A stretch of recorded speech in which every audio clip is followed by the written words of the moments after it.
Los esqueletos de 100 bebés recién nacidos arrojados en una alcantarilla romana. ¿Quién mató a los bebés de Ashkelon y por qué?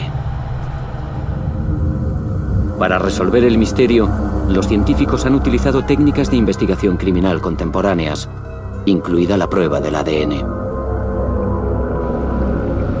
La historia que investigan es un misterioso asesinato de casi 2000 años. Una crónica de sexo, muerte e infanticidio.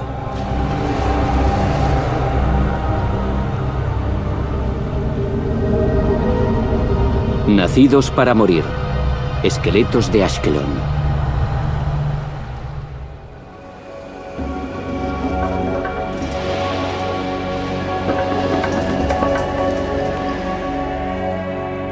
En las orillas de la costa mediterránea de Israel se encuentra Ashkelon.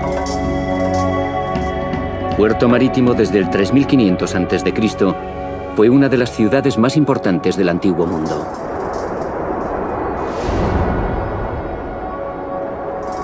Los romanos conquistaron Ashkelon en el 37 a.C. Ashkelon fue una adquisición de vital importancia. Quien la gobernase controlaba el acceso a Oriente Medio. Los romanos permanecieron allí 4 siglos. Finalmente la ciudad fue destruida durante las cruzadas.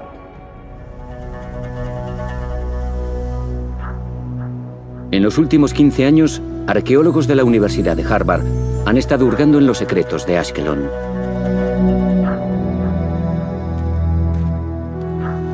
Ross Boss realizó el hallazgo más fascinante: una fosa común de bebés en la alcantarilla de la ciudad.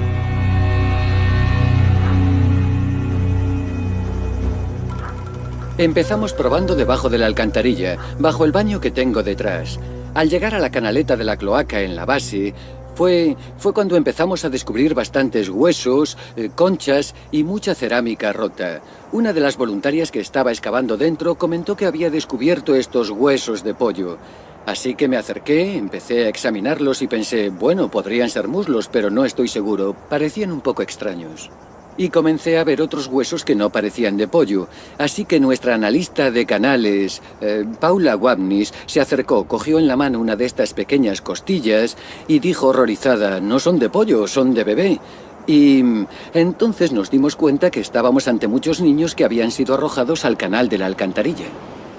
Es un hallazgo único. Los huesos de bebé se confunden a menudo con huesos de animales y se tiran. Pero en Ashkelon, los excavadores encontraron huesos indudablemente humanos. Los más largos y comunes que tenemos son tibias y cúbitos de piernas, brazos y parte de los huesos radiales de las extremidades. Además, también hemos descubierto estos huesos de la escápula de la espalda y fragmentos de cráneo sin unir en pequeños platos como este. Y para terminar, además de mandíbulas y pelvis, tenemos costillas, probablemente las partes más numerosas de los bebés que encontramos dentro de este depósito. El equipo desenterró los huesos de más de 100 bebés. Es el hallazgo más grande de restos antiguos de niños. También encontraron monedas, joyas y cerámica que ayudaron a datar el hallazgo hacia mediados del siglo III. Y en los 15 años desde que comenzó la excavación, siguen apareciendo huesos. Ahora, si retiro algunos escombros, ya veo unos cuantos huesos que forman parte del tórax de un niño. De uno de los niños. Y aquí quizá esto sea un brazo. Es un depósito muy rico en restos. Boss y su equipo descubrieron huesos al excavar este sector en las laderas junto al mar. Primero desenterraron una pequeña casa de baños. Tenía una piscina caliente y mosaicos, como todos los lugares públicos de baño de los romanos. Después excavaron debajo y descubrieron la posición de una alcantarilla principal. A mi izquierda hay una gran alcantarilla subterránea que continúa hacia el norte, hace un giro brusco a la derecha y pasa por delante de mí. En la base está el depósito que contiene los huesos de bebé, bajo la casa de baños.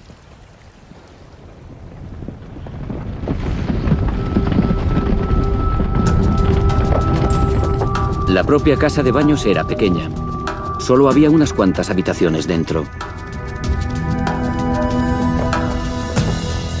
Probablemente tenía 2 pisos y un tejado de baldosas, como muchos edificios de esta gran ciudad de su tiempo.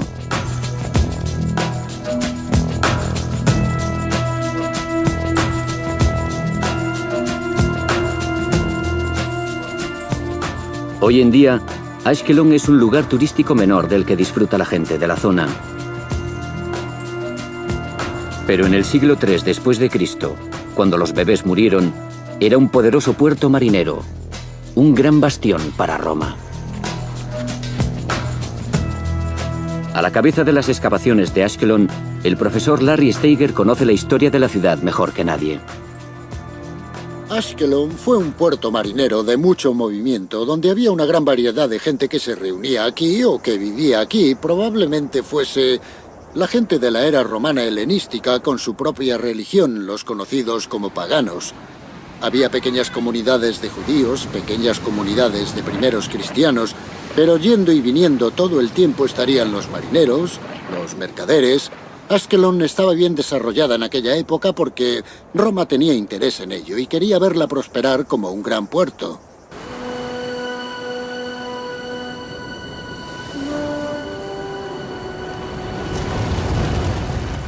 Ashkelon era la puerta de entrada a Jerusalén y Oriente Medio.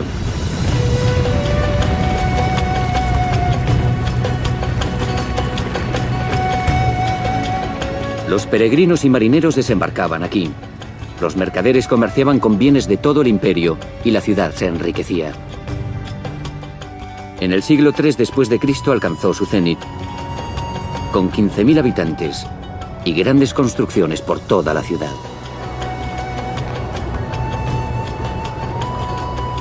Un gran foro se extendió por el centro de la ciudad, llevándola hacia el teatro. Apareció una enorme basílica orientada de este a oeste, hacia el mar, y con vistas a ella en la ladera de la montaña estaban las villas de los ricos de Ashkelon. Más allá de las villas estaban los barrios pobres. Es aquí donde está la casa de baños de los arqueólogos. Como todas las casas de baños, era un lugar popular para alternar.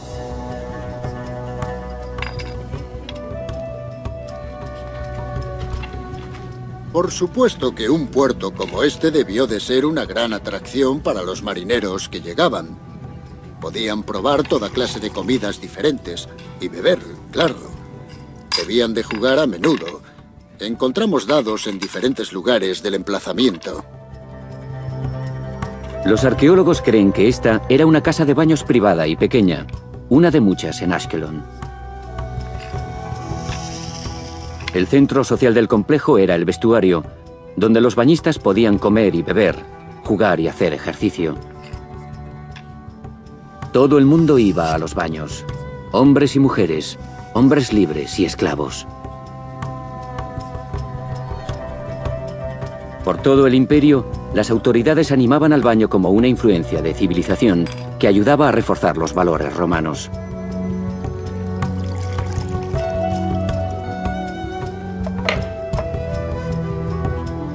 Pero algunas casas de baños tenían una dudosa reputación.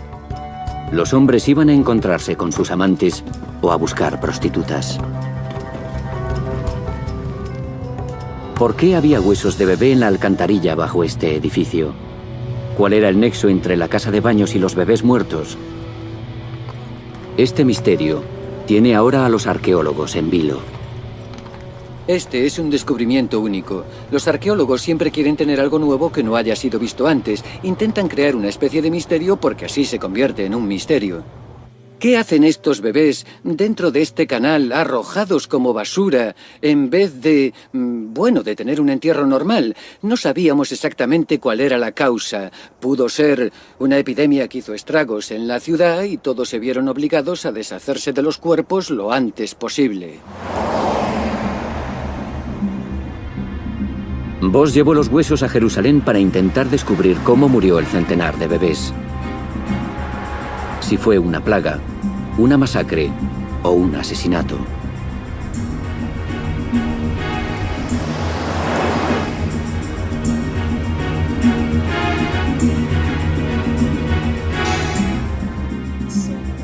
En la Universidad Hebrea, 2 científicos forenses intentarán llegar al fondo del misterio de los bebés de Ashkelon. Hay unos 12 golpeados en la cabeza 3 veces. Pat Smith es antropóloga forense.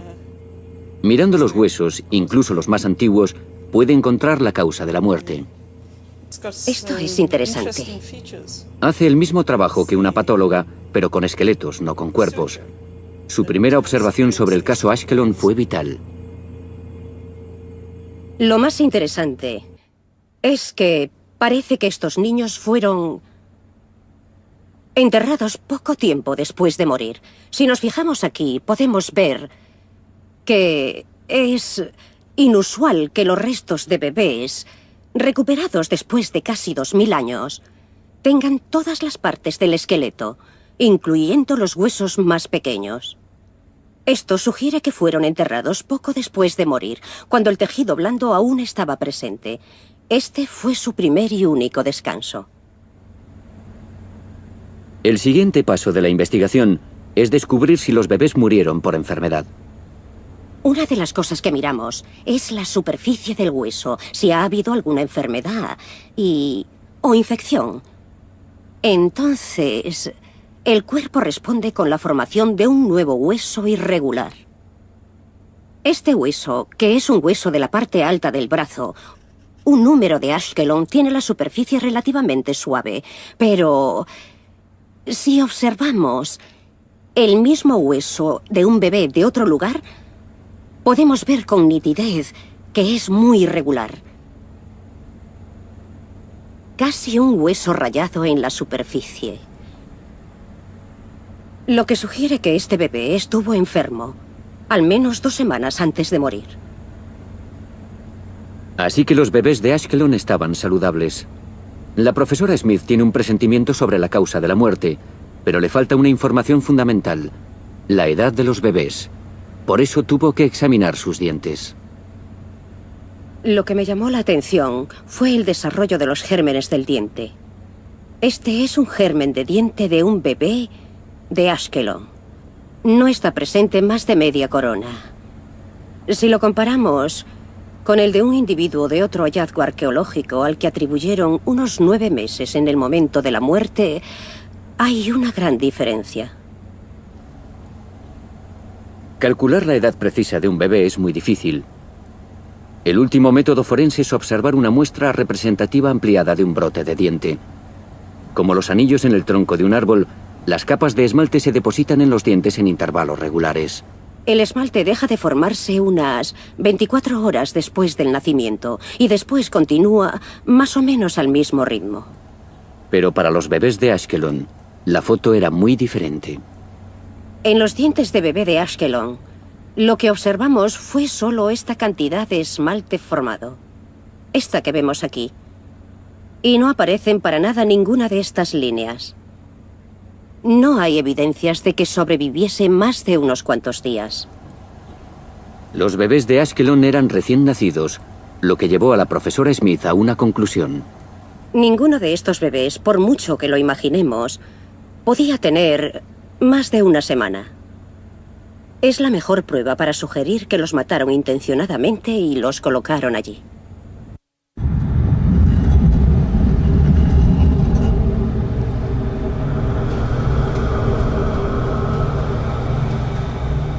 El hecho de que todos los bebés fuesen tan jóvenes es crucial.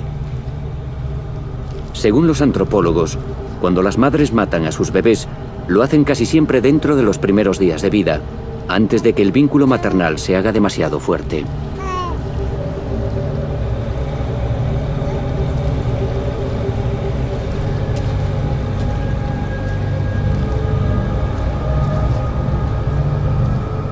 A los bebés de Ashkelon, a los 100, o los mataron y los dejaron en la alcantarilla, o los abandonaron vivos y dejaron que muriesen.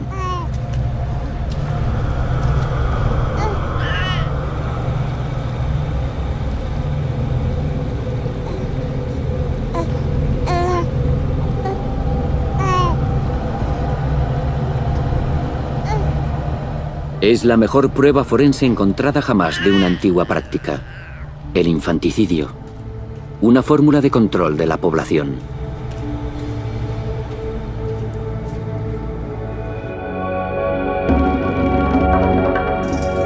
En el mundo romano, el infanticidio, matar a un hijo no deseado, no era un crimen. Era una forma de control de la natalidad.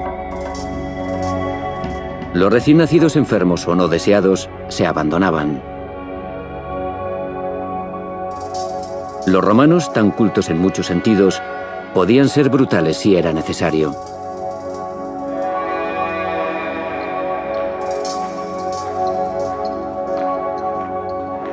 Eleanor Scott es una experta en las actitudes romanas hacia los bebés.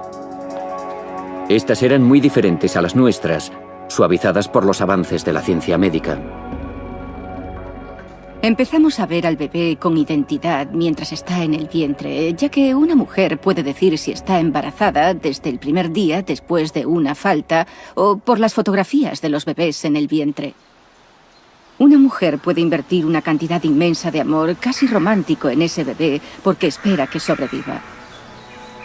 Para una mujer romana, la situación era muy diferente. No podía permitirse invertir sentimientos fuertes en el bebé, especialmente siendo recién nacido, porque tenía muchas posibilidades de perderlo. Los romanos tenían una extraña idea sobre los bebés. Creían que los recién nacidos no eran del todo humanos. Esto los protegía de la pena cuando los bebés morían, y también les hacía posible abandonar a los bebés que no querían. La práctica se conocía como descarte. En lugar de matar al bebé directamente, una madre podía dejarlo en cualquier lugar donde alguien podría recogerlo y cuidarlo. Eran los dioses los que decidían el destino del niño.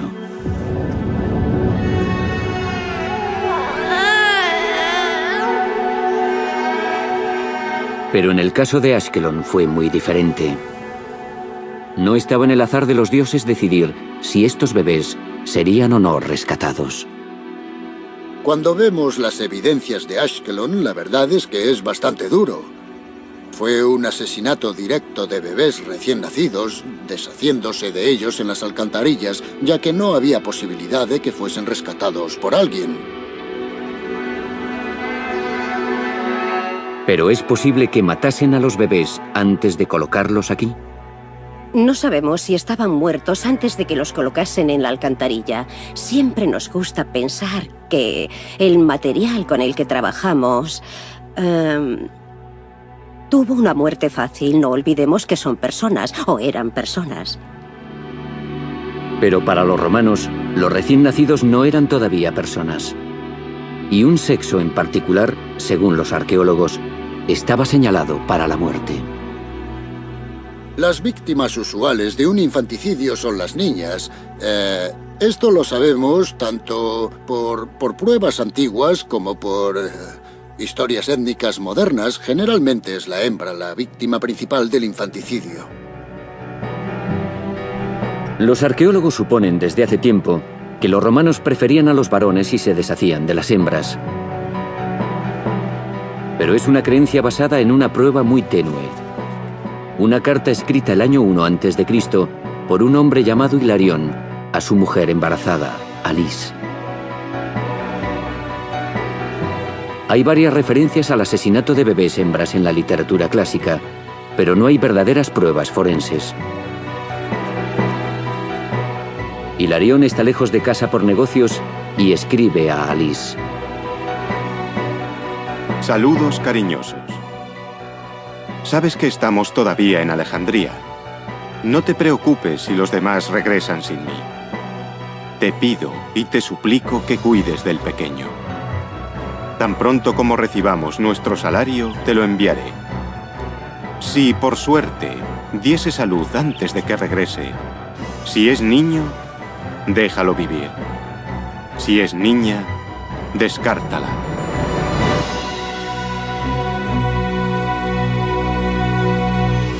Pero suponer, basándonos en una sola carta, que todas las familias romanas preferían deshacerse de las niñas, resulta polémico para algunos expertos. Solo es una carta. Solo son una familia. Debían encontrarse en circunstancias muy especiales. Quizá estuviesen en la ruina y no podían permitirse tener una hija más porque quizá ya tuviesen hijas. Y tomar esa única carta como base para construir una gran teoría, este gran cuadro de un asesinato masivo de niñas no deseadas, resulta, en cierto modo, peligroso, porque no tenemos pruebas arqueológicas e históricas concluyentes que apoyen esta idea de que el infanticidio era matar niñas y solo niñas. El caso del infanticidio de Ashkelon fue una oportunidad única para descubrir si los romanos realmente descartaban más niñas que niños. Por primera vez, había verdaderas pruebas forenses para investigar. Pero solo había un modo de descubrir el sexo de los bebés, haciendo las pruebas del ADN.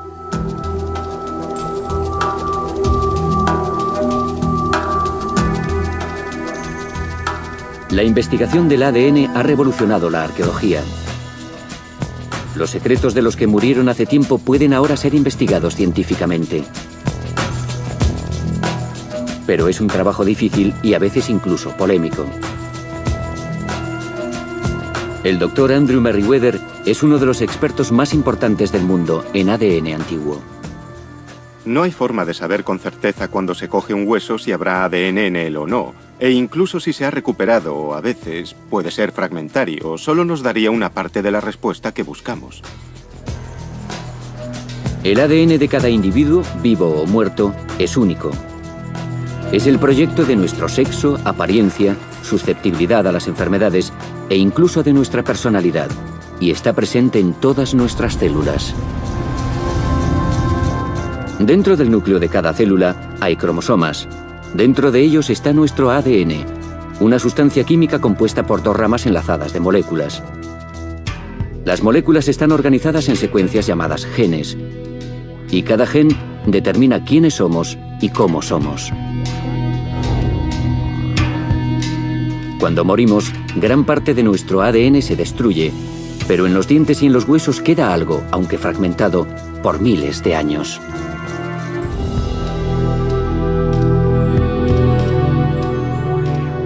En Jerusalén, el equipo forense aceptó la oportunidad de usar el ADN para descubrir el sexo de los bebés de Ashkelon. Sería la primera prueba real sobre el sexo de las víctimas romanas de infanticidio.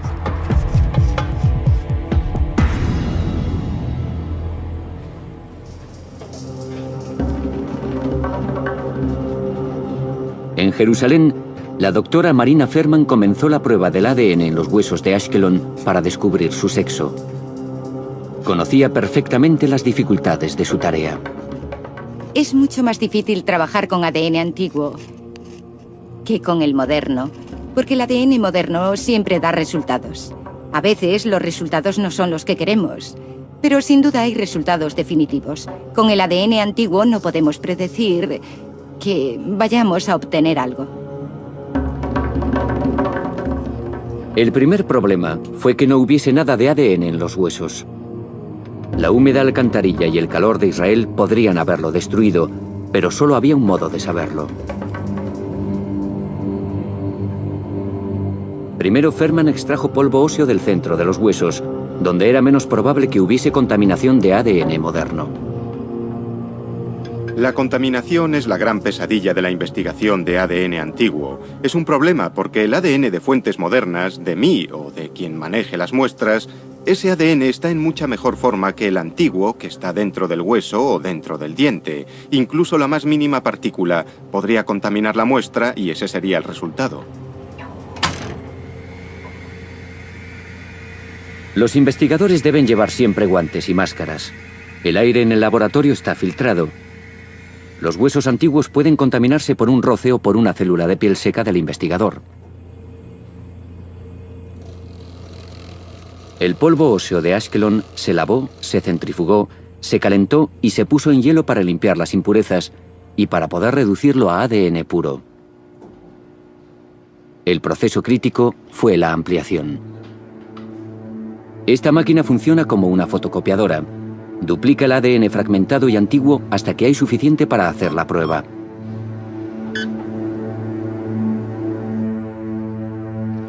paso final es la electroforesis, que convierte el ADN en un resultado legible. Las muestras de ADN coloreadas de azul se ponen en gel.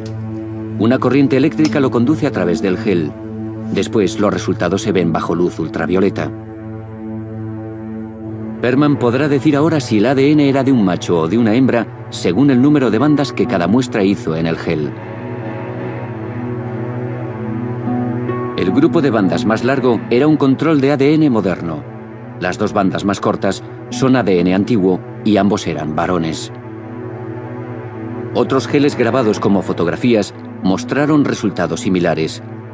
Las vías de la 10 a la 14 son ADN de Ashkelon. En cada caso, hay dos reveladoras bandas correspondientes a los cromosomas X e Y, por lo que cada uno de estos 5 individuos es también un varón.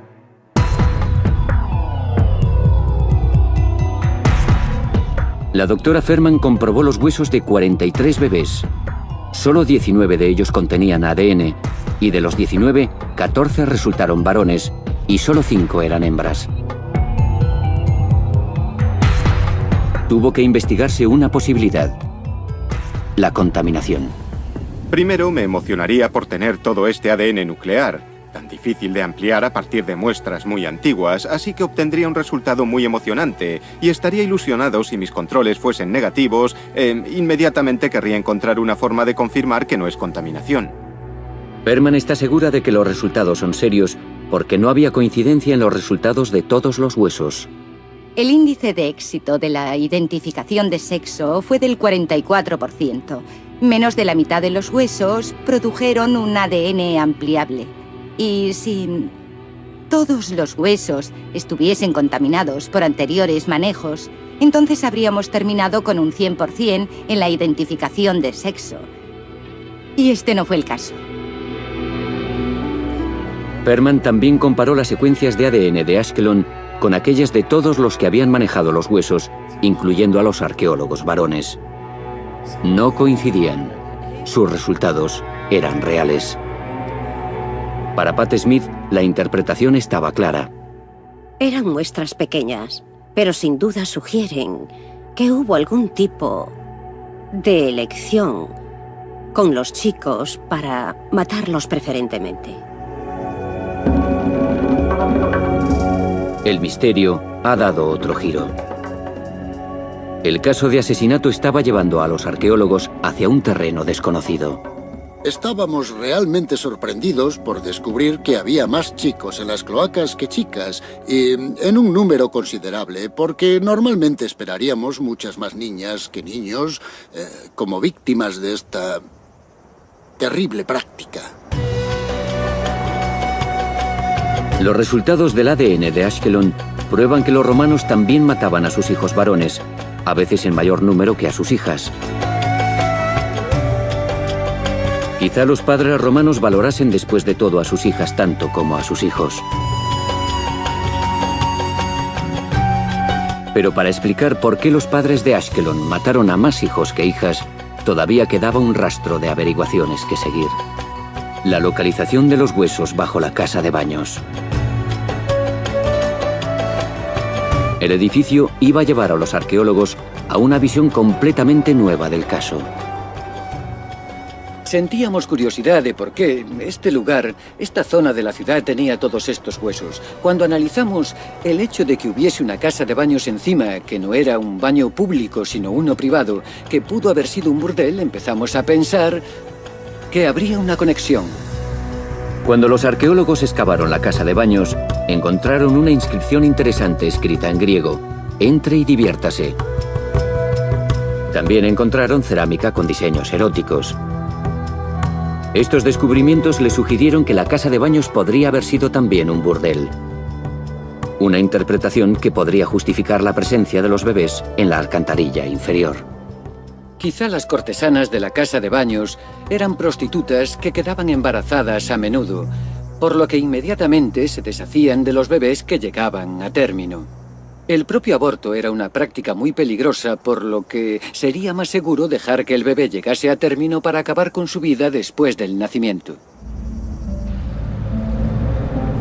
Según esta teoría, Las prostitutas no se deshacían simplemente de los bebés, los seleccionaban.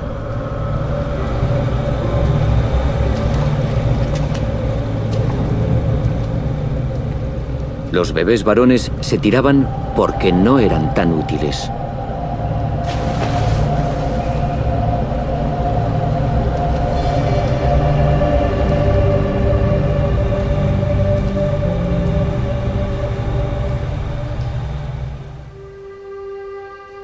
Las niñas se dejaban y crecían en el burdel de la casa de baños para proporcionar la siguiente generación de prostitutas.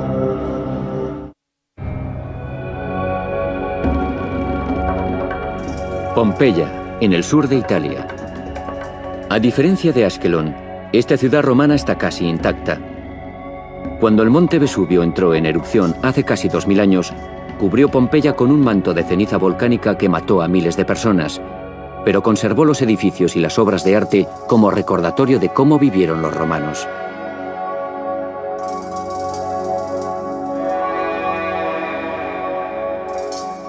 Durante los meses de verano, miles de turistas de diferentes nacionalidades inundan sus calles. Un aspecto de la vida de los romanos los dibuja como ningún otro: el sexo. Los romanos no se avergonzaban de la sexualidad.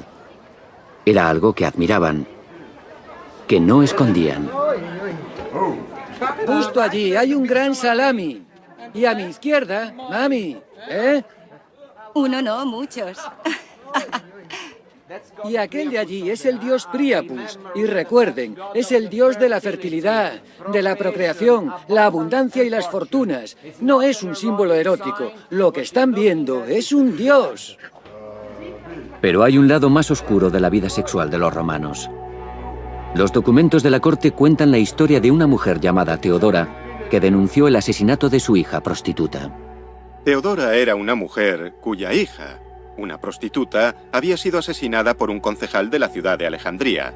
En su juicio, dijo a la corte que al asesinar a su hija le habían robado su sustento. Por eso di mi hija al proxeneta, dijo, para tener con qué ganarme la vida. Se dejó que el prefecto expresase simpatía por la situación de la hija. Teodora estaba más preocupada por el impacto de la situación en ella misma.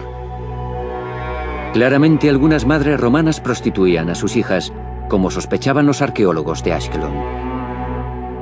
Pero ¿podría sostenerse su teoría de la combinación de un burdel y una casa de baños ante la evidencia arquitectónica de Pompeya?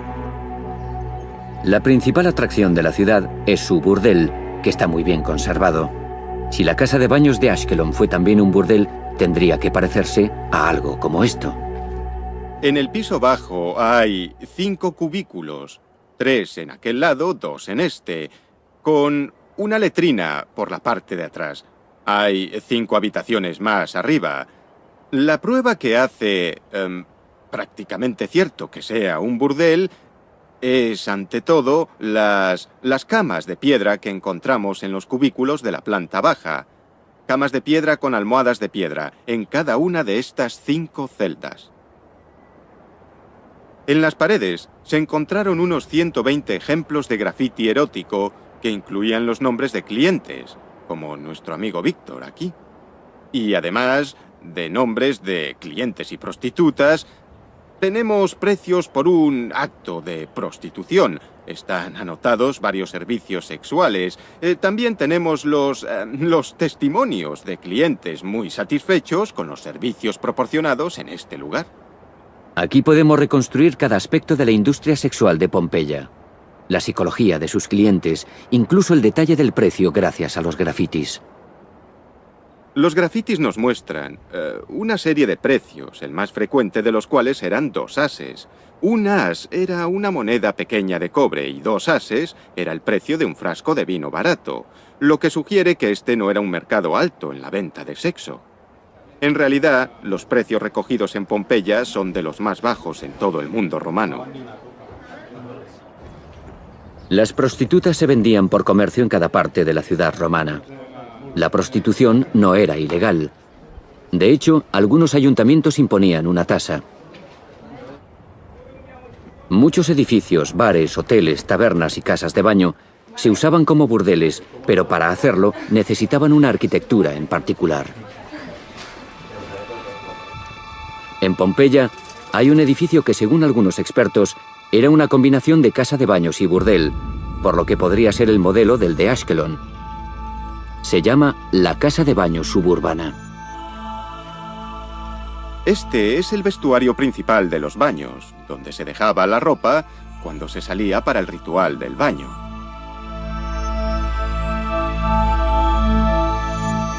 En las paredes había armarios para la ropa, y sobre cada uno dibujos eróticos, muy parecidos a los del burdel.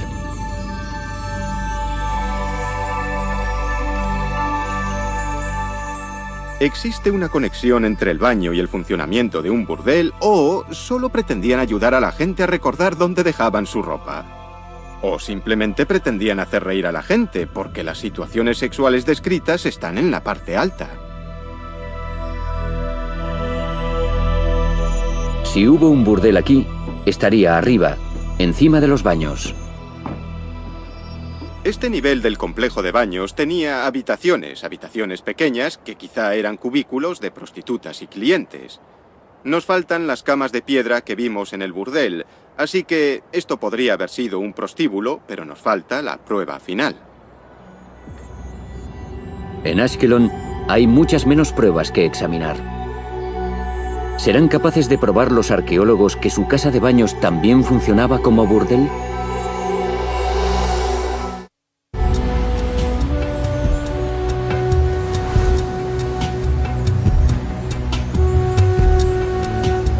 Ashkelon. En el siglo III después de Cristo, unos 100 bebés, la mayoría de ellos varones, fueron arrojados a esta alcantarilla. El intento de resolver este misterio ha forzado a los arqueólogos a enfrentarse a la oscura realidad de la vida romana: el asesinato rutinario de niños no deseados.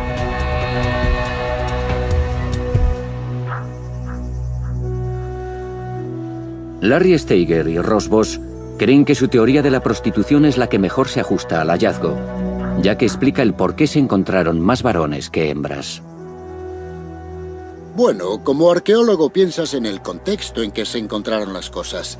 Y cuando vimos la casa de baños sobre la alcantarilla en la que los bebés, y especialmente los varones, estaban olvidados, pues parecía algo bastante lógico que, si fuese también un burdel, habrían preferido que las niñas se hubiesen criado dentro del establecimiento y quizá más niños fuesen descartados. Para las cortesanas debía de ser una medida de seguridad. Si se hacían mayores para seguir con su comercio, las niñas, sus hijas, serían las siguientes en hacer su trabajo y en asegurar así el bienestar de sus familias. Boss y Steiger tienen una teoría para justificar la presencia de los bebés varones bajo este edificio. ¿Pero es suficientemente buena como para creer que la casa de baños era un burdel?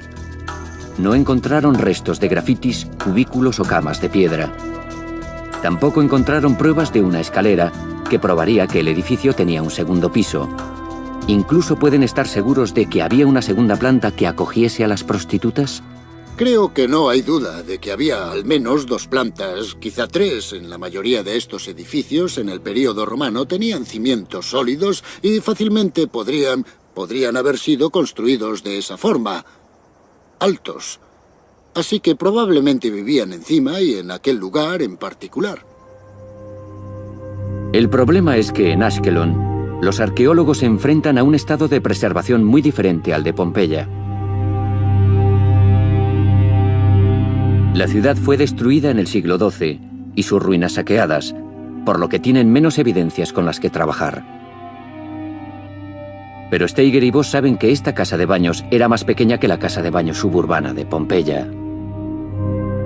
¿Podría un edificio tan pequeño acomodar prostitutas suficientes como para tener un centenar de bebés? Es un número bastante grande de bebés, sin duda, pero creo que hay una cosa que tenemos que tener en cuenta y es cuánto tiempo estuvo funcionando este lugar, que bien podría haber sido un siglo, así que estamos hablando de unos 100 años e imagino que, bueno, unas cuantas docenas de prostitutas yendo y viniendo podrían originar un buen número de hijos ilegítimos. Así que esta casa de baños burdel pudo estar funcionando el tiempo suficiente para explicar tantos bebés. Pero hay otro problema en la teoría de la prostitución.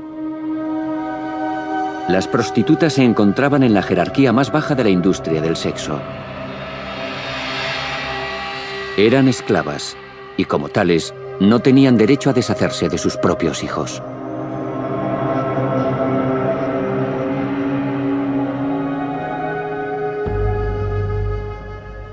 Cualquier niño nacido esclavo, de prostituta o no, pertenecía al propietario del esclavo. Esa era la ley de Roma. Lo que significaba que los niños que nacían de teóricas prostitutas en Ashkelon o en cualquier lugar habrían sido propiedad del dueño, su proxeneta, que se desharía de ellos tal y como él quisiese. El proxeneta pudo matar a los bebés varones, pero también pudo venderlos, lo que para un proxeneta sería una opción más atractiva. Las mujeres no tendrían elección. Los bebés niños tenían otros usos en la economía romana como futuros esclavos. Y en este caso, lo lógico para el proxeneta sería venderlos a alguien que pudiese darles otra utilidad. Incluso aunque él o ella no fuesen a emplearlos o a criarlos como esclavos, otros habrían estado dispuestos a hacerlo. Y obtener dinero de la miseria humana es la especialidad del proxeneta.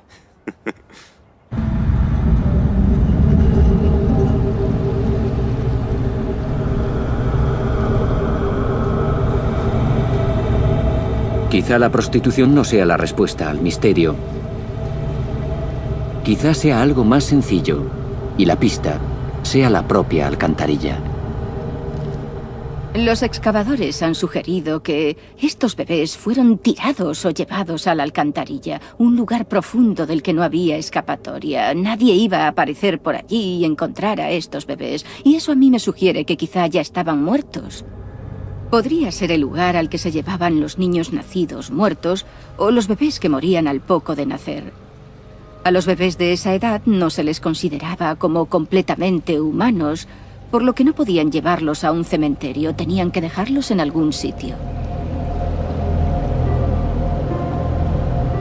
Así que, ¿podría ser que estos bebés tuviesen una muerte natural y este fuese un lugar normal en el que depositarlos?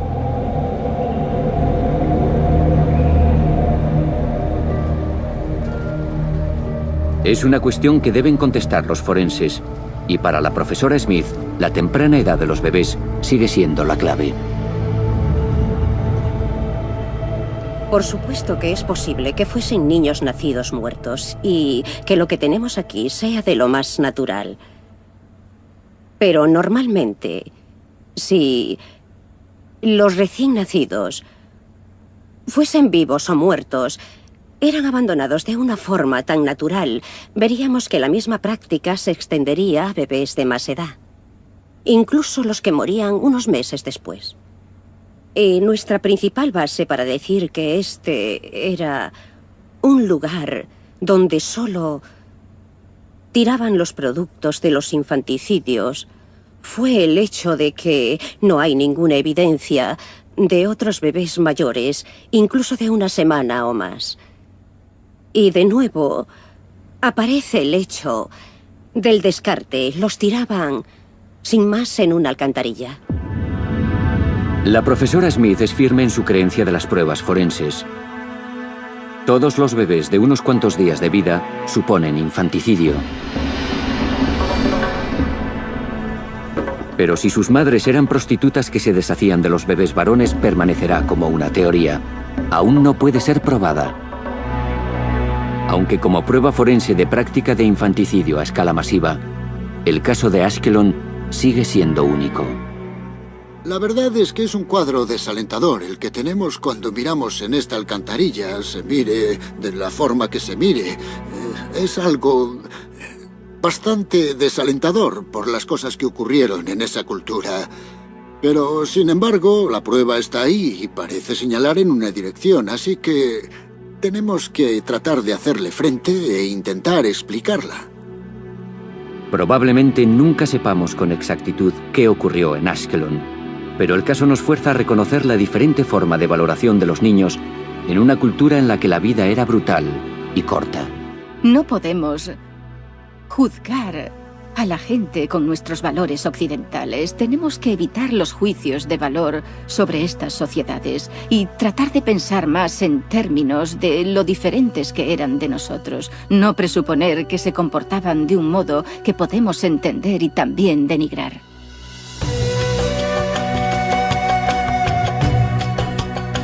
Cien años después de Ashkelon, el emperador Constantino, convertido al cristianismo, prohibió la práctica del infanticidio.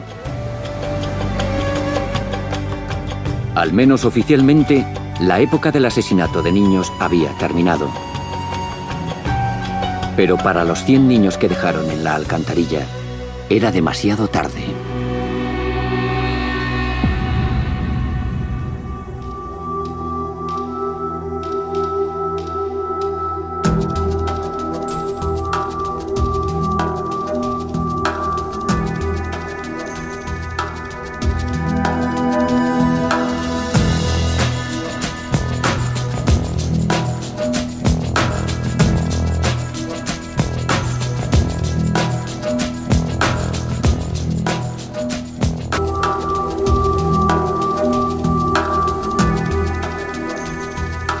La investigación del ADN ha revolucionado la arqueología.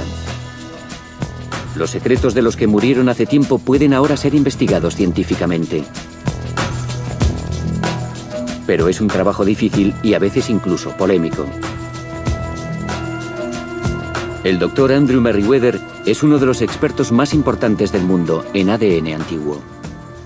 No hay forma de saber con certeza cuando se coge un hueso si habrá ADN en él o no. E incluso si se ha recuperado, a veces puede ser fragmentario, solo nos daría una parte de la respuesta que buscamos. El ADN de cada individuo, vivo o muerto, es único. Es el proyecto de nuestro sexo, apariencia, susceptibilidad a las enfermedades e incluso de nuestra personalidad, y está presente en todas nuestras células. Dentro del núcleo de cada célula hay cromosomas. Dentro de ellos está nuestro ADN, una sustancia química compuesta por 2 ramas enlazadas de moléculas. Las moléculas están organizadas en secuencias llamadas genes, y cada gen determina quiénes somos y cómo somos. Cuando morimos, gran parte de nuestro ADN se destruye, pero en los dientes y en los huesos queda algo, aunque fragmentado, por miles de años.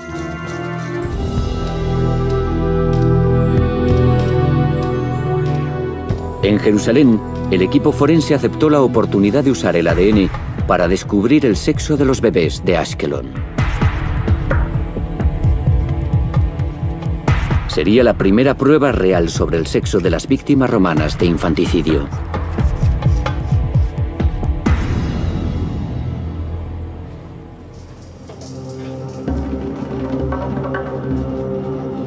En Jerusalén, la doctora Marina Ferman comenzó la prueba del ADN en los huesos de Ashkelon para descubrir su sexo.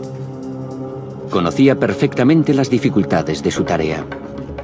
Es mucho más difícil trabajar con ADN antiguo que con el moderno, porque el ADN moderno siempre da resultados.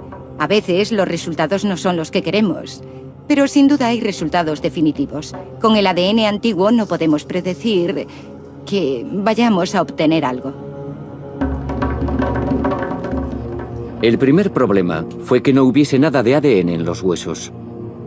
La húmeda alcantarilla y el calor de Israel podrían haberlo destruido, pero solo había un modo de saberlo. Primero, Ferman extrajo polvo óseo del centro de los huesos, donde era menos probable que hubiese contaminación de ADN moderno. La contaminación es la gran pesadilla.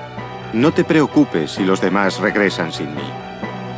Te pido y te suplico que cuides del pequeño. Tan pronto como recibamos nuestro salario, te lo enviaré. Si, por suerte, diese salud antes de que regrese, si es niño, déjalo vivir. Si es niña, descártala.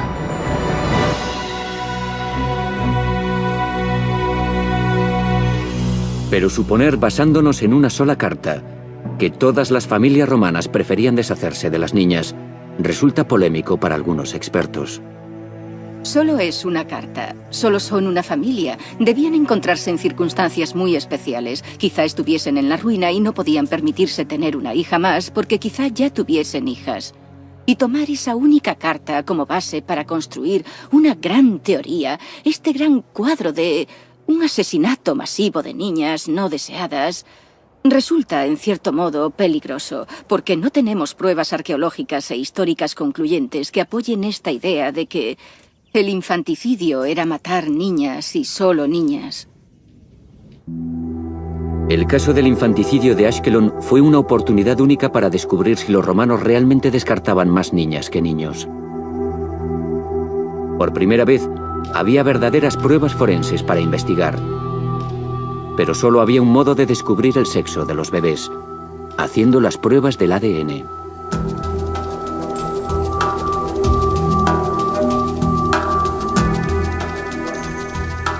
La investigación del ADN ha revolucionado la arqueología. Los secretos de los que murieron hace tiempo pueden ahora ser investigados científicamente.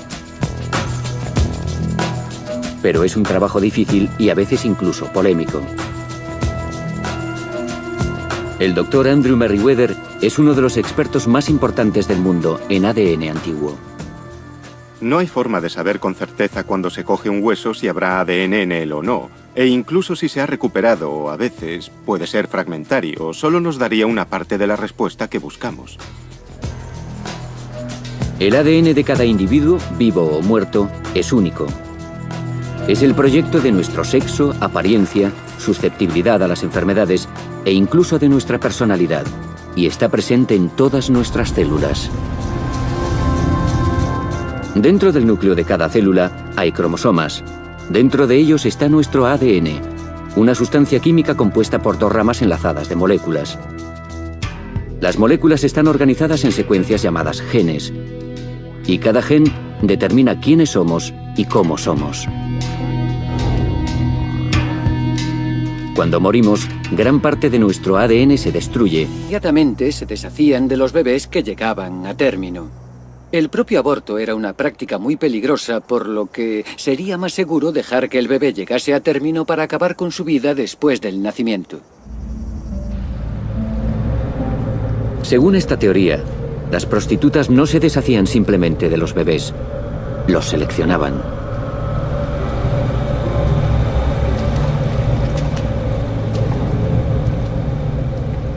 Los bebés varones se tiraban porque no eran tan útiles.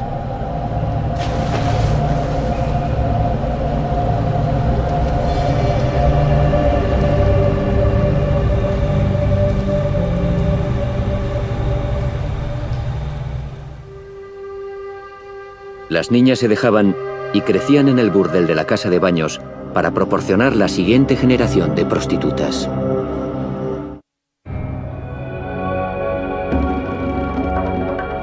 Pompeya, en el sur de Italia. A diferencia de Ashkelon, esta ciudad romana está casi intacta. Cuando el monte Vesubio entró en erupción hace casi 2000 años, cubrió Pompeya con un manto de ceniza volcánica que mató a miles de personas, pero conservó los edificios y las obras de arte como recordatorio de cómo vivieron los romanos.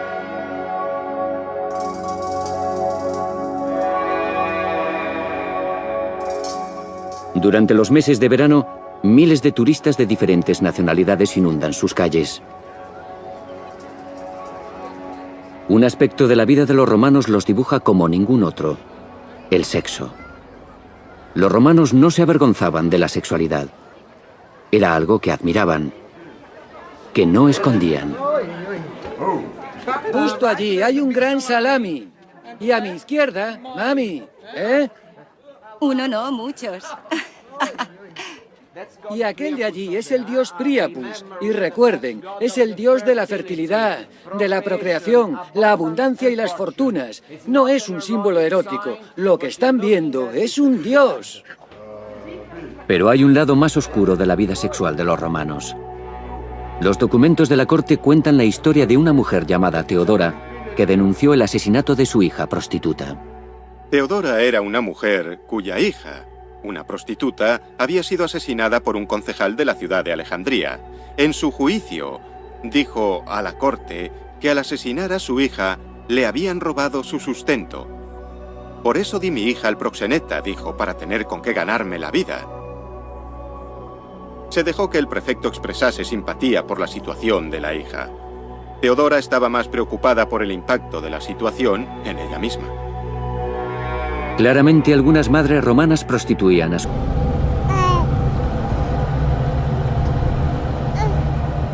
Es la mejor prueba forense encontrada jamás de una antigua práctica. El infanticidio. Una fórmula de control de la población.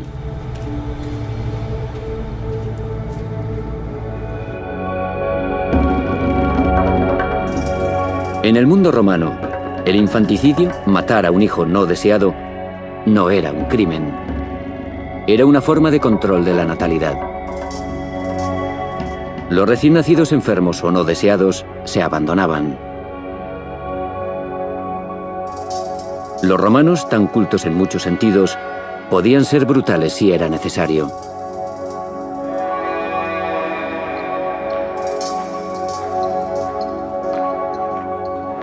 Eleanor Scott es una experta en las actitudes romanas hacia los bebés. Estas eran muy diferentes a las nuestras, suavizadas por los avances de la ciencia médica. Empezamos a ver al bebé con identidad mientras está en el vientre, ya que una mujer puede decir si está embarazada desde el primer día después de una falta o por las fotografías de los bebés en el vientre. Una mujer puede invertir una cantidad inmensa de amor, casi romántico, en ese bebé porque espera que sobreviva. Para una mujer romana, la situación era muy diferente. No podía permitirse invertir sentimientos fuertes en el bebé, especialmente siendo recién nacido, porque tenía muchas posibilidades de perderlo. Los romanos tenían una extraña idea sobre los bebés. Creían que los recién nacidos no eran del todo humanos. Esto los protegía de la pena cuando los bebés morían, y también les hacía posible abandonar a los bebés que no querían. La práctica se conocía como descarte. En lugar de matar al bebé directamente, una madre podía dejarlo en cualquier lugar donde alguien podría recogerlo y cuidarlo. Eran los dioses los que decidían el destino del niño.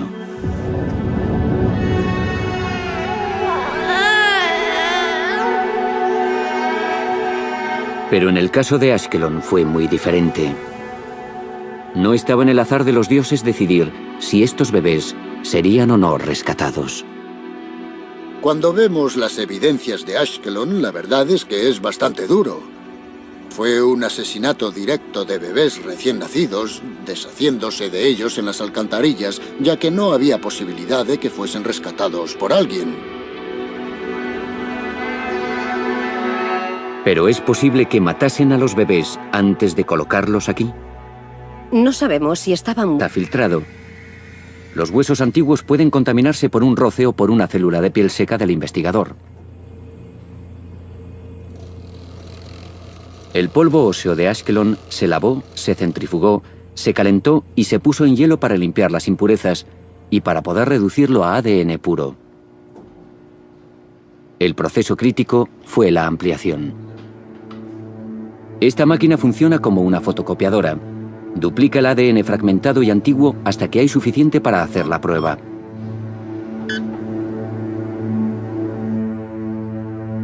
El paso final es la electroforesis, que convierte el ADN en un resultado legible. Las muestras de ADN coloreadas de azul se ponen en gel.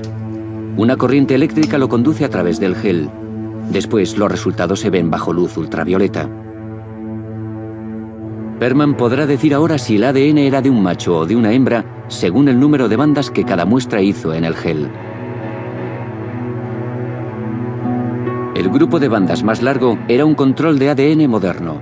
Las dos bandas más cortas son ADN antiguo y ambos eran varones. Otros geles grabados como fotografías mostraron resultados similares.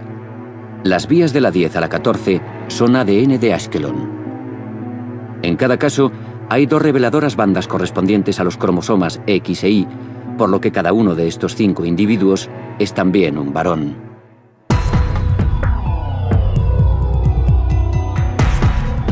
La doctora Ferman comprobó los huesos de 43 bebés. Solo 19 de ellos contenían ADN, y de los 19, 14 resultaron varones y solo 5 eran hembras. Tuvo que investigarse una posibilidad: la contaminación. Primero me emocionaría por tener todo este ADN nuclear, tan difícil de ampliar a partir de muestras muy antiguas, así que obtendría un resultado muy emocionante y estaría ilusionado si mis controles fuesen negativos. Inmediatamente querría encontrar una forma de confirmar que no es contaminación. Ferman está segura de que los resultados son serios porque no había coincidencia en los resultados de todos los huesos. El índice de éxito de la identificación de sexo fue del 44%. Menos de la mitad de los huesos produjeron un ADN ampliable. Y si todos los huesos estuviesen contaminados por anteriores manejos, entonces habríamos terminado con un 100% en la identificación de sexo. Y este no fue el caso.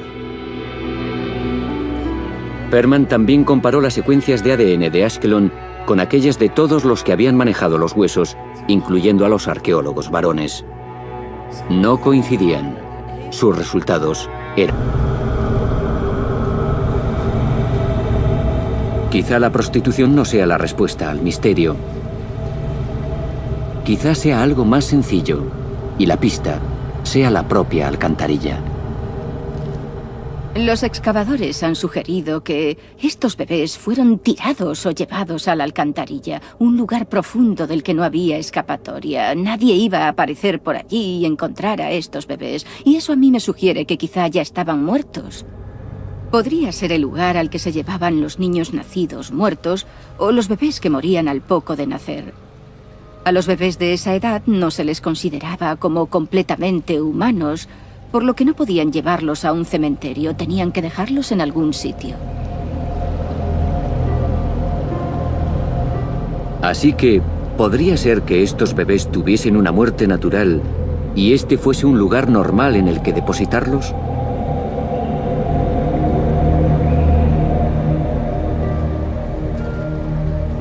Es una cuestión que deben contestar los forenses, y para la profesora Smith, la temprana edad de los bebés sigue siendo la clave. Por supuesto que es posible que fuesen niños nacidos muertos y que lo que tenemos aquí sea de lo más natural. Pero normalmente, si los recién nacidos fuesen vivos o muertos, eran abandonados de una forma tan natural, veríamos que la misma práctica se extendería a bebés de más edad, incluso los que morían unos meses después. Y nuestra principal base para decir que este era un lugar donde solo tiraban los productos de los infanticidios fue el hecho de que no hay ninguna evidencia de otros bebés mayores, incluso de una semana o más. Y de nuevo, aparece el hecho del descarte. Los tiraban sin más en una alcantarilla. La profesora Smith es firme en su creencia de las pruebas forenses. Todos los bebés de unos cuantos días de vida suponen infanticidio.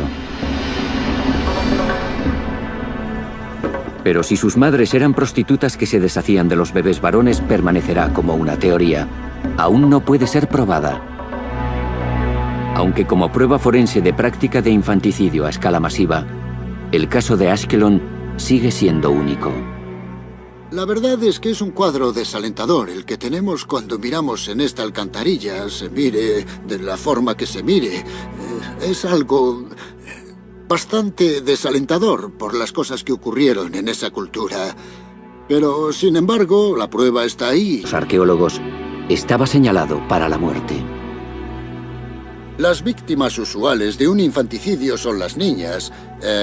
Esto lo sabemos tanto por pruebas antiguas como por historias étnicas modernas. Generalmente es la hembra la víctima principal del infanticidio. Los arqueólogos suponen desde hace tiempo que los romanos preferían a los varones y se deshacían de las hembras. Pero es una creencia basada en una prueba muy tenue.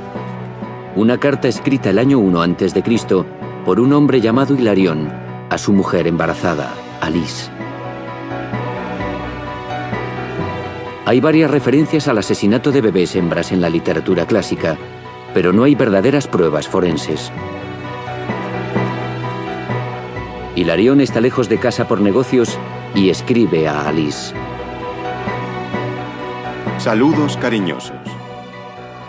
Sabes que estamos todavía en Alejandría.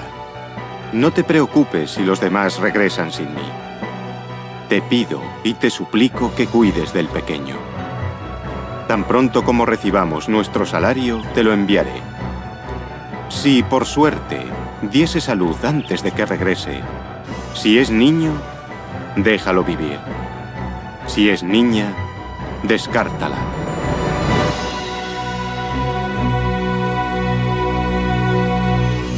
Pero suponer, basándonos en una sola carta, que todas las familias romanas preferían deshacerse de las niñas, resulta polémico para algunos expertos. Solo es una carta, solo son una familia. Debían encontrarse en circunstancias muy especiales. Quizá estuviesen en la ruina y no podían permitirse tener una hija más porque quizá ya tuviesen hijas. Y tomar esa única carta como base para construir una gran teoría, este gran cuadro de un asesinato masivo de niñas no deseadas, resulta, en cierto modo, peligroso, porque no tenemos pruebas arqueológicas e históricas concluyentes que apoyen esta idea de que el infanticidio era matar niñas y solo niñas. El caso del infanticidio de Ashkelon fue una oportunidad única para descubrir si los romanos realmente descartaban más niñas que niños. Por primera vez, había verdaderas pruebas forenses para investigar.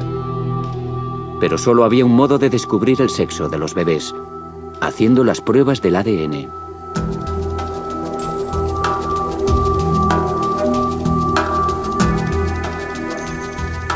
La investigación del ADN ha revolucionado la arqueología.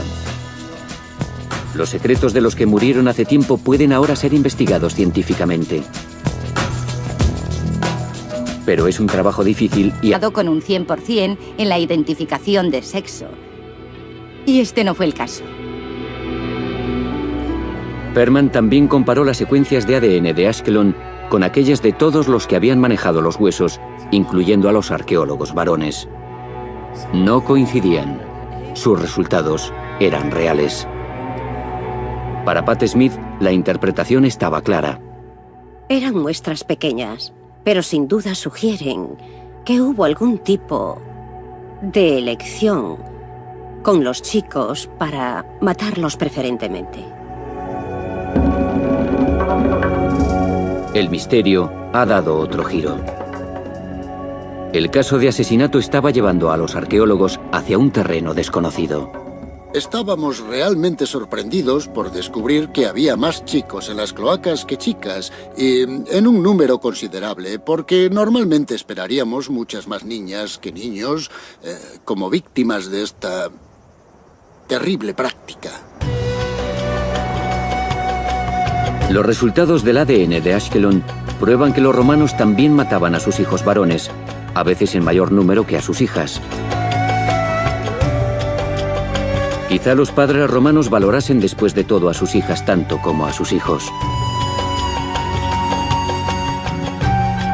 Pero para explicar por qué los padres de Ashkelon mataron a más hijos que hijas, todavía quedaba un rastro de averiguaciones que seguir.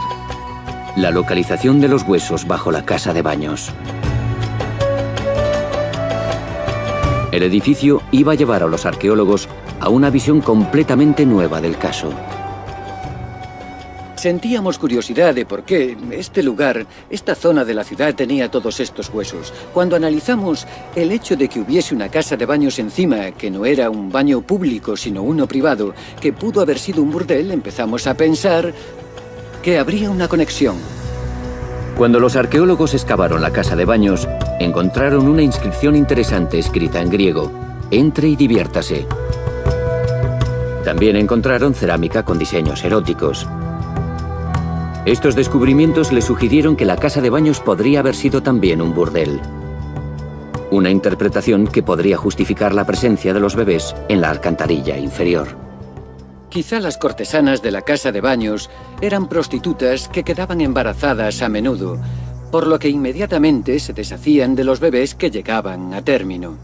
El propio aborto era una práctica muy peligrosa, por lo que sería más seguro dejar que el bebé llegase a término para acabar con su vida después del nacimiento. Según esta teoría, las prostitutas no se deshacían simplemente de los bebés, los seleccionaban. La historia que investigan es un misterioso asesinato de casi 2000 años. Una crónica de sexo, muerte e infanticidio.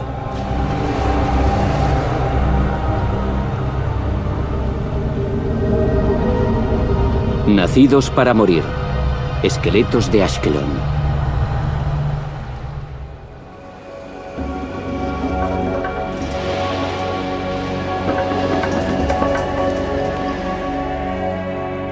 En las orillas de la costa mediterránea de Israel se encuentra Ashkelon. Puerto marítimo desde el 3500 a.C., fue una de las ciudades más importantes del Antiguo Mundo.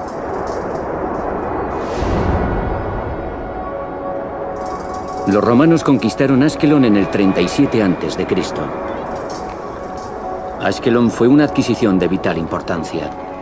Quien la gobernase controlaba el acceso a Oriente Medio. Los romanos permanecieron allí 4 siglos. Finalmente la ciudad fue destruida durante las cruzadas.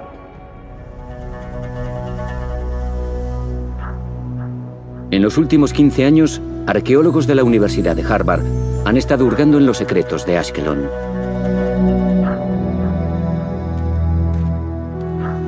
Ross Boss realizó el hallazgo más fascinante: una fosa común de bebés en la alcantarilla de la ciudad.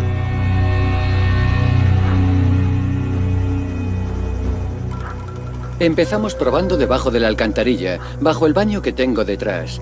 Al llegar a la canaleta de la cloaca en la base, fue cuando empezamos a descubrir bastantes huesos, conchas y mucha cerámica rota.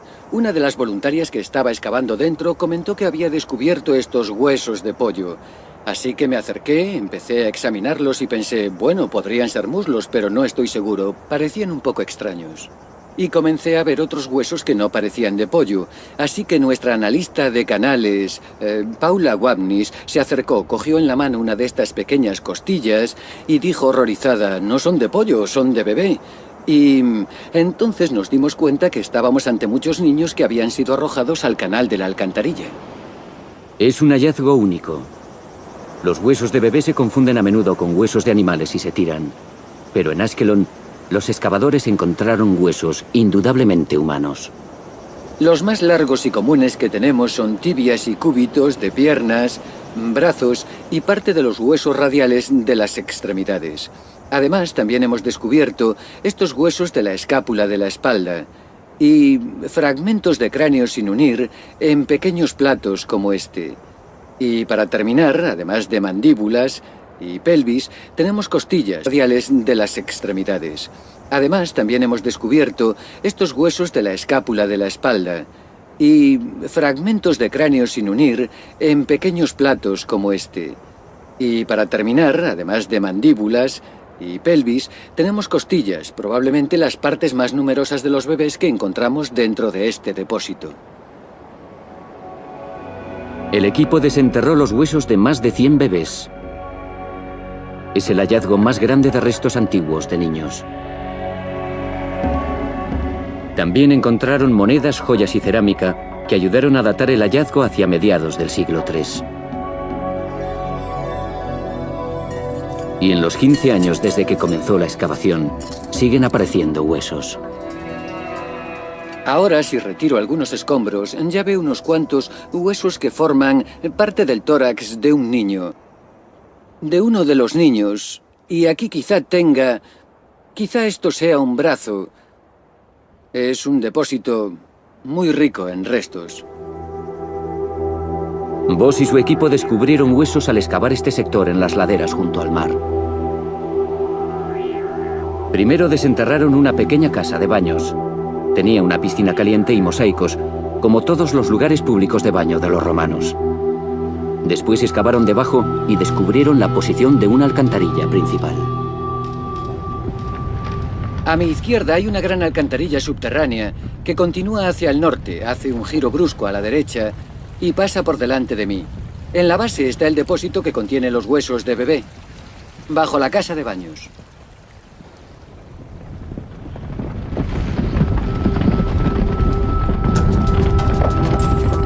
La propia casa de baños era pequeña. Solo había unas cuantas habitaciones dentro. Probablemente tenía 2 pisos y un tejado de baldosas, como muchos edificios de esta gran ciudad de su tiempo.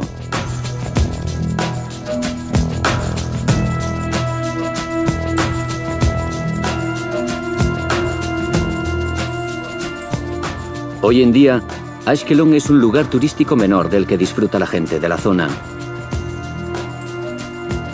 Pero en el siglo III después de Cristo, cuando los bebés murieron, era un poderoso puerto marinero, un gran bastión para Roma. A la cabeza de las excavaciones de Ashkelon, el profesor Larry Steiger conoce la historia de la ciudad mejor que nadie. Ashkelon fue un puerto marinero de mucho movimiento, donde había una gran variedad de gente que se reunía aquí o que vivía aquí. Probablemente fuese la gente de la era romana helenística con su propia religión, los conocidos como paganos.